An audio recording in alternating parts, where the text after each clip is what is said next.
In the name of the Father, In the the name of Son, the of the Father, Holy the Son, and the Holy Holy Spirit. Spirit. Amen. Amen. Come, Holy Spirit, fill the hearts of your faithful, and enkindle in them the fire of your divine love. Send forth your Spirit, and they shall be created, and you shall renew the face of the earth. O God, who by the light of the Holy Spirit did instruct the hearts of the faithful, grant us by the same Holy Spirit to release what is right and just, and always to rejoice in His consolation through Christ our Lord. Our Lord. Amen. Amen. Amen. Amen. A proclamation from the Holy Gospel according to Saint Mark. Glory Glory to to you, you, O Lord. Jesus and his disciples came to the other side of the sea, to the territory of the Gerasenes. When he got out of the boat, at once a man from the tombs who had an unclean spirit met him. The man had been dwelling among the tombs, and no one could restrain him any longer, even with a chain. In fact, he had frequently been bound with shackles and chains, but the chains had been pulled apart by him and the shackles smashed, and no one was strong enough to subdue him. Night and day among the tombs and on the hillsides he was always crying out and bruising himself with stones. Catching sight of Jesus from a distance, he ran up and prostrated himself before him, crying out in a loud voice, "What have you to do with me, Jesus, Son of the Most High God? I adjure you, by God, do not torment me." He had been saying to him, "Unclean spirit, come out of the man." He asked him, "What is your name?" He replied, "Legion is my name. There are many of us." And he pleaded earnestly with him not to drive them away from that territory. Now a large herd of swine was feeding there on the hillside, and they pleaded with him, "Send us into the swine, let us enter them." And he led them, and the unclean spirits came out and entered the swine. The herd of about 2,000 rushed down a steep bank into the sea, where they were drowned. The swineherds ran away and reported the incident in the town and throughout the countryside, and people came out to see what had happened. As they approached Jesus, they caught sight of the man who had been possessed by legion, sitting there clothed and in his right mind. And they were seized with fear. Those who witnessed the incident explained to them what had happened to the possessed man and to the swine. Then they began to beg him to leave their district. As he was getting into the boat, the man who had been possessed pleaded to remain with him, but he would not permit him, but told him instead, "Go home to your family and announce to them all that the Lord in his pity has done for you." Then the man went up and began to proclaim in the Decapolis what Jesus had done for him, and all were amazed. The Gospel of the Lord. Praise to Praise to you, O you, Lord Lord Jesus Jesus Christ. Christ. Tita Lane. Thank you, Tito Mas. Today, the 3 pointers for today's Gospel. Number 1, today's Gospel tells us how Jesus expelled a legion of demons in a man. This shows us that God is infinitely more powerful than any demons. Nevertheless, we should neither tempt nor tamper with them. Number 2, demons can have a powerful influence and hold on our lives only if we allow them to do so. But if our lives are focused on living in God's ways and are strengthened by the reception of the sacraments, we have nothing to fear. Number 3, pray for the graces we need to have the wisdom to live as God wills of us daily. Amen. Amen. Amen. Thank you very much, Tita Lynn. So it's about possession and driving away the unclean spirits or evil spirits, no. And maybe that's the reason, no. I don't know, Tito Mans, no. Maybe that's the reason that this some faith don't eat pork because they said it's very unclean. Maybe because of what happened, no. Yeah. That's Yung the mga reason. No? Oo. mentality ng mga Muslims usually. Yes. Oo, Muslims and may ano pa, Christian din I think pero ano, ah, Mm. Jehovah ba? Jehovah hindi kumakain ng baboy, ng pork. So Parang anyway, ganun. oo. So anyway, today's gospel is about the Jesus is more powerful than any evil forces, no? According to the three pointers of Tita Lino. And then let me read to you just the part of thought of the day, no? It says here by Tito Ricky, we may not be violently possessed by unclean spirits, no? Like that man, but deeper reflection could reveal that there may be demons troubling our hearts or tormenting our souls, guilt over past sins, the reality of our vices, the unachieved aspirations, or the fear of the future, which take away the spirit of joy and consign us to tomb like lethargy. Pray to Jesus to liberate us from ungodly within ourselves so we may rightfully claim to be his followers and find meaning and fulfillment in our lives as we strive for life everlasting. Very true. If today's gospel, no, if we relate this to our modern life, no, these demons, no, and demons or evil spirits, or not as how do you call it, not as big, maybe not as realistic as like the scary demons that was mentioned in the gospel, no. But we have little demons in our hearts, no, that are tormenting us.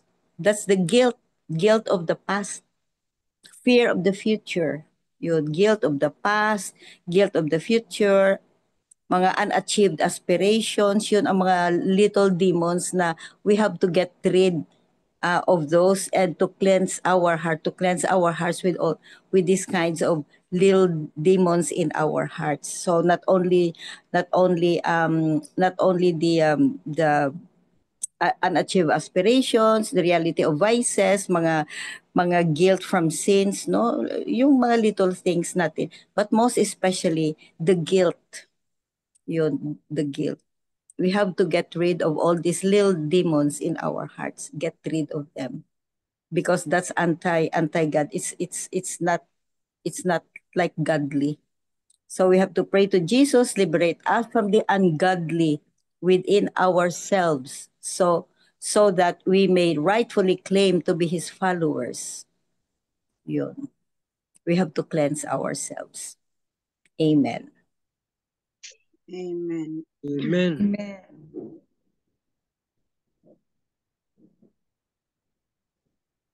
Tito Mans or Tita Bell? Ito kay Marino. Okay ito Marino das Marinas. Medyo, ayan. Do you fear the devil?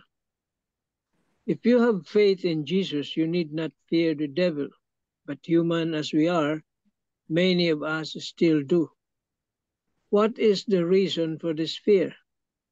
It is our feeble faith in Jesus. In the gospel, there is a man violently possessed by an evil spirit. He is so powerful that no one can subdue him. Perhaps the possessed man was briefly in control of himself before being overtaken again by the evil spirit. In his brief moment of self-control, he saw Jesus from a distance and ran to him.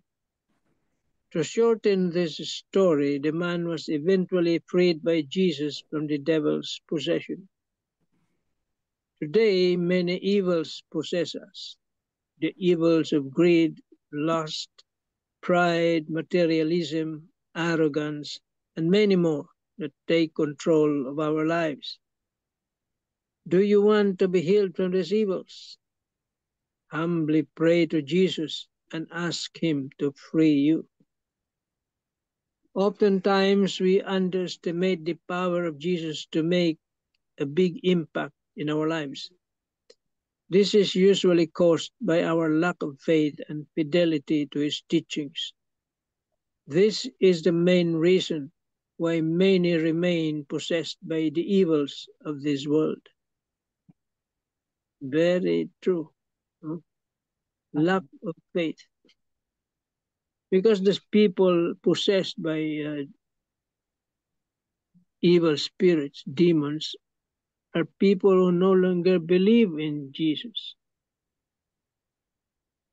That means they have no more faith at all. They don't even go to church or receive the sacraments. Yan ang kinakapitan ng mga demonyo, ng mga evil spirits. Yan ang mga sinasabi ng sinasapian. Madaling masapian ng mapasukan ng evil spirits. Mga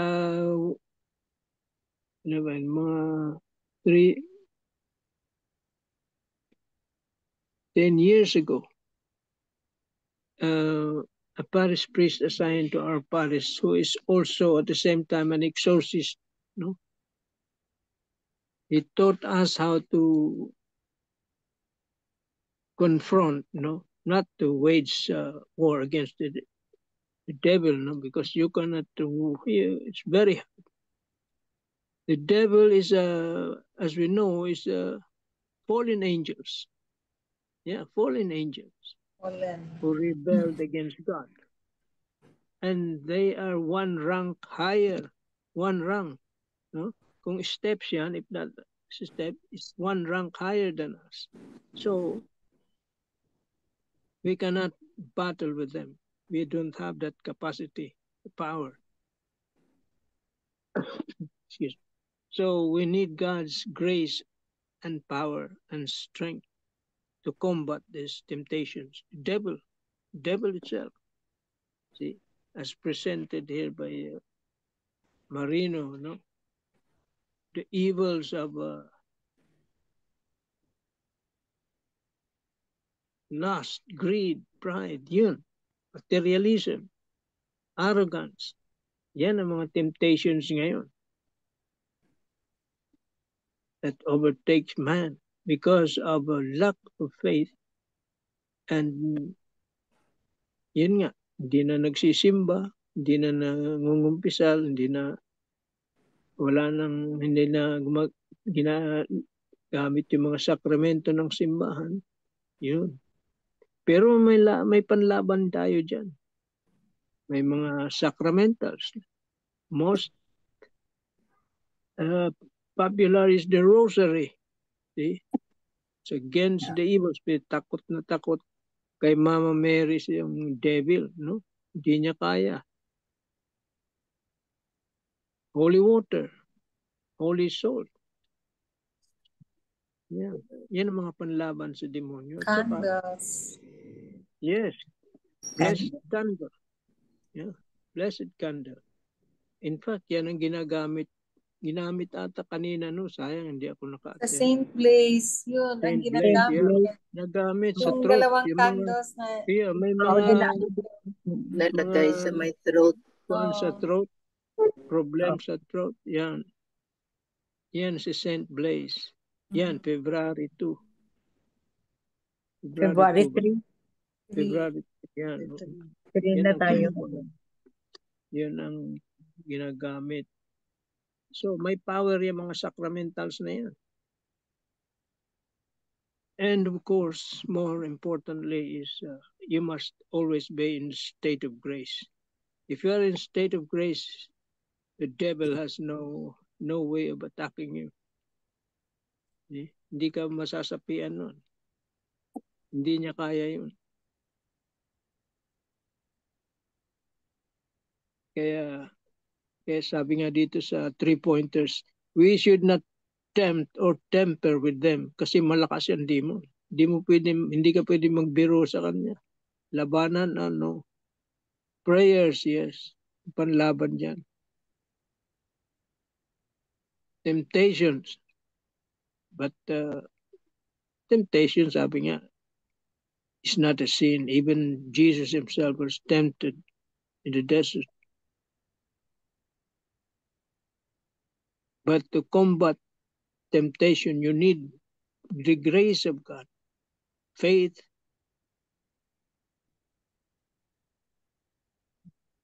and the sacraments, sabi nga dito. Reception of sacraments, and we have nothing to fear.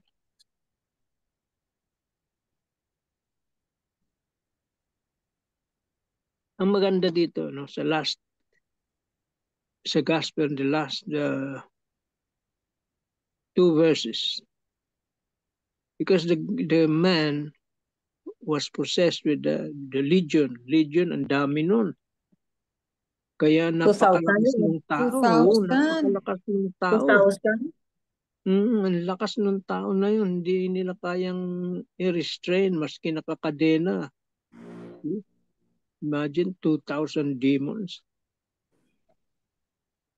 Isang That guy batalyon. wanted to go with him, no? But he would not permit him. Anong sabi ni Jesus? Go home to your family and announce to them that all the Lord in His pity has done for you. Yan. Ginamit niya yung tao as to announce.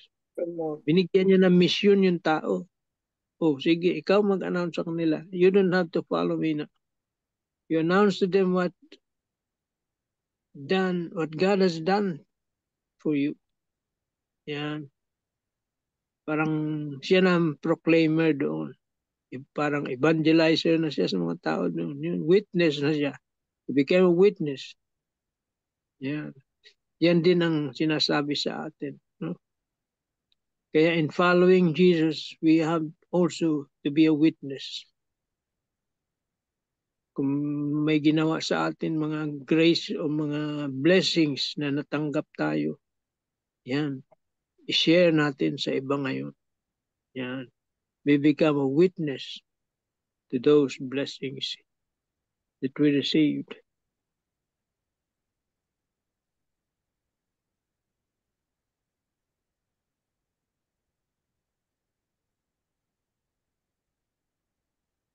At yung dito naman in the middle part, when an exorcist performs exorcism, he will do it alone, together with that possessed person. Hindi kanya palalapitin kasi baka yung pinalayas na demonyo sa iyo pumasok.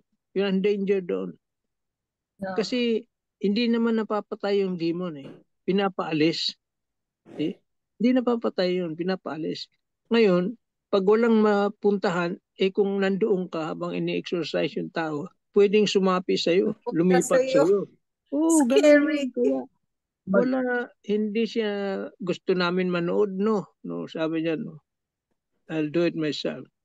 Yun, dinadala niya doon sa adoration room, o kung saan yung tabernacle, doon niya ginagawa yung exorcism. Kaya nga dito, 2,000 swines, mga pigs, kasi hindi pwedeng wala silang lipatan eh. Lilipat siya yun eh. Lilipat. Dwell. Kaya doon nakita biro mo 2,000. Doon sila lumipat. Ngayon, yung mga tao kasi, they were very, not really curious, but more on Curiosity.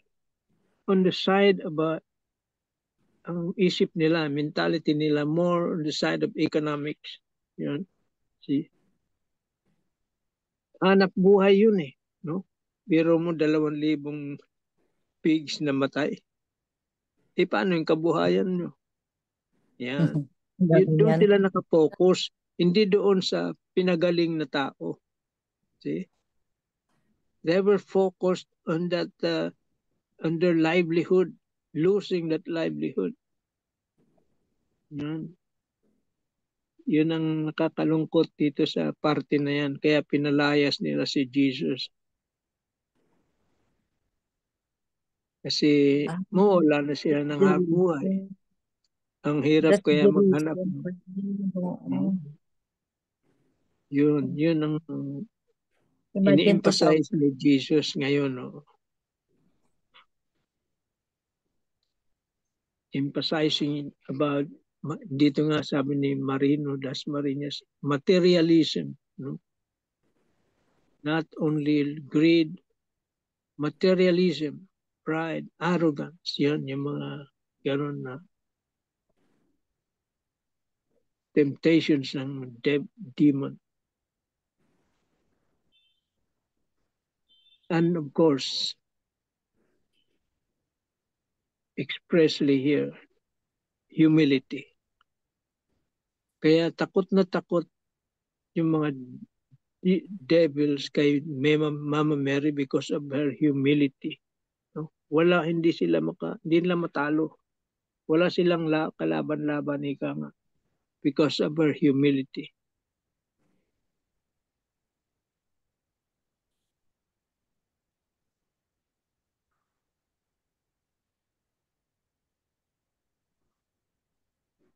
Yeah, we do not tempt the devil. Huwag natin paglaruan. Kaya yung mga sinasabi ko na many times, yung mga paswerte na yan, mga binibenta sa yung last New Year, ang dami dito sa SM, ang dami. Those are mediums na pwedeng pasukan ng evil spirits. Kaya alisin nyo sa bahay nyo yan. Huwag nyo sabihin that is a decoration. No, that's not a decoration. Dangerous. That is a portal, parang door na pwedeng pasukan ng evil spirits, yung bahay nyo. And when that happens, yun, may mga sakit na sa bahay nyo, may mga nagkakasakit na, yun ang dulot ng evil spirit niya, sakit. Kaya yung mga sicknesses na yan, partly of the devil. See? Hindi ka naman bibigyan ng Diyos ng sakit eh. It does not come from God. But the thing is, He allows it to happen. He allows. Yeah, He allows it to happen. Why? Many reasons why. But He allows it. Pero hindi nanggagaling sa Diyos. Sabihin mo, yan ay parusa sa ginawa mong kasalanan. No. It's your own doing, yung mga kasalanan na yan. Hindi galing sa Diyos yan. Because of your hard-headedness. Because of your hardness of heart. You want to do your own will, not His will. Yun ang mga dahilan niyan. Kaya amen na tayo dyan. Amen. Thank you very much, Tito Manny, for your reflections and insight. Very nice. No? So, nakakatakot. Yeah. Tita Bel, you have something? I have here from Father Tito. Because today is the memorial of Saint Blaise, right? The saint of the mga diseases sa throat. And every year, when in Capital Church, the priest who will officiate the mass usually put candles over our neck. Those who will line up in the church. So he did it again this afternoon. So I was able to line up too, because I really want to line up also, no. So I was so blessed that I was able to hear mass in Capital Church. So Father Tito pointed out three points in his homily. Number one, people are terrorized by the presence of evil, as depicted in the narrative of the Gospel of today, when that person was possessed by the devil, that to the point that he hurts himself. Number two, there's a tendency that people will develop codependency with the devil. Remember when the people in that area saw Jesus driving out the demon from that possessed man? Diba, you're supposed to thank Jesus for that. But instead, they told Jesus to leave their area. How can you do that when you're supposed to be so thankful and grateful for Jesus driving out that evil spirits to the detriment of the 2,000 swines? But then, instead of being thankful to Jesus, the people there begged Jesus to leave. And Father Tito said that that's the tendency when people are so exposed to the evil that they develop codependency. Just like in our modern times, also he said, like when we're exposed to corruption, we tend to become manhit to the corruption, that we won't do anything anymore. We'll just look. We may criticize, but we don't lift a finger. We just look and tolerate this kind of corruptions. And who will bear these corruptions? No? The corruptions can be in any form, be it in public office or in private office. And who will bear the effects of these corruptions? The least, the last, and the lost, the people who are marginalized, the people who are poor, the people who don't have any logistics at all in their survival. So we ought to do something on that. We ought, our government ought to do something on that, because they should empower the people to combat poverty and education, all these things that will result to human development. That's what Father Tito said, especially now that corruption is so rampant. And he said that that's the reason. It dated even back to the time of Jesus, when people tend to develop codependency on the evil of society. So number 3 is the liberation of the man that was possessed. So we really have to depend on the power of God, the power of our Lord, the power of Jesus, to give us a grace to overcome evil, because he always points out that every day, any moment in our lives, it's really a constant struggle between bad and evil. But we have to ask our Lord the grace to combat this, no? That we will be able to combat evil with our good deeds. No? We have to pray for that. We have to discern. We have to ask the power from the Holy Spirit that we will be able to discern, to let good triumph over evil. In the end, that's what we should strive for, because what's our aim? Our aim is to be with our Lord when that time comes for us to join Him. And how should we do that? To develop or deepen our relationship with Him, to be the light. By yesterday, it's about the light. To be the light to others, to lead others to God, especially those who are lost, especially those who are in darkness, and that we may be an example, a beacon to them to go back to our Lord. Amen. Amen. Amen. Thank you, Bel. Thank you. Welcome. So, any piece of your thought? Anybody? Meron ngang kasabihan, no? For evil to prosper is for those good men who do nothing. See? Yeah.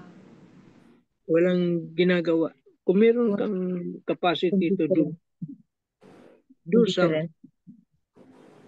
Because our times now is a battle between good and evil. And evil. See?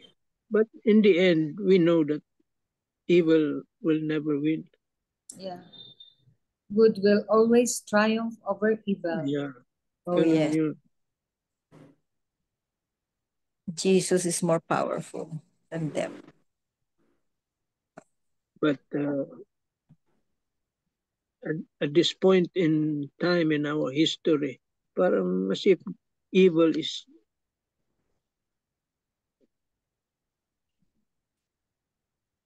winning. Parang ganun, di ba?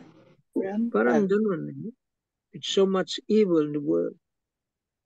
Wars, abortions, and the like. You know? Yeah. Corruption. But in the end, yeah, corruption. Injustice. Yung corruption na yan. Yan ang very subtle na mga temptation ng demon, ng evil spirits, yung corruption na yan. Napakamalumanay na approach sa tao. Parang ginagawa kanyang manhid, sabi mo nga, ginagawa niyang manhid na what is wrong seems to appear as right. Parang ganun nangyayari. Kasi ginagawa na ng karamihan, ginagawa na parang tama na eh. See? Nagiging tama eh. Ina-justify. Yeah. Yun ang nangyayari ngayon. Corruption. The highest level in our government. Yeah. Yan. At mahirap labanan talaga yan. Very sad, no? True. But it's a year of hope, Tito Man. So we have to Yeah, hope 2025 is a year for the light. Yeah. Let's keep on praying. Let's keep on praying for, world peace and World peace. And protection against all kinds of evil spirits surrounding us, trying to destroy us, trying to destroy our home, trying to destroy our community, our society, and the whole world. Yeah. Ang strike ng is family first kasi yan. Yun ang they destroy the family. Destroy the family and you destroy the church. Yeah. Yun. So let's keep on praying and let's just remember always that Jesus is more powerful. Jesus is more powerful than any of them. But we have a responsibility to pray and deepen our relationship with Him. To deepen our relationship. Because of because of you keep on doing something good or bad, but if you keep on doing and repeat and repeat and repeat, it it goes to your system inside, and then that's gonna be a part of you. So if you are prayerful and deepening our relationship with Jesus, no, we we speak like Jesus, we think like Jesus, and we act like Jesus. Compassion, forgiveness, love, peace, and uh, and all those things. Amen. Amen. Amen. Amen. Oo. So thank you very much. Beautiful message of the gospel. Beautiful message of the gospel. Niga Belen for the closing prayer. Yes, okay.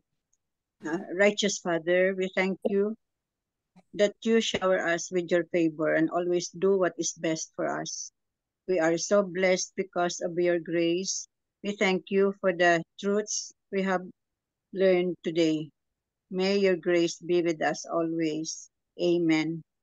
Amen. Amen. Mhm. And Amen. all together, please. Glory be to the Glory be Father, to the To the to Father, the Father, to the Son, to Son, the to and the to Son, the Holy and Holy to the Spirit, Holy Spirit, Spirit, Spirit, as it As was it is in and the was it in the was beginning, beginning, beginning, now and now and now forever, and forever. ever and shall shall be world world Word world without without end. without without end. end. Amen. Amen. end. Amen. In the name In of the the name of the Father, And Father, for the the Father, Son, Holy the and Holy Son, and Spirit. the Spirit. Holy Amen. Amen. Spirit. Amen. Amen. Good, Amen. Thank good Good you. night, evening. Thank you very everybody. Amen. much. Love you Good guys. evening. Thank Bye bye, you. Bye. everybody.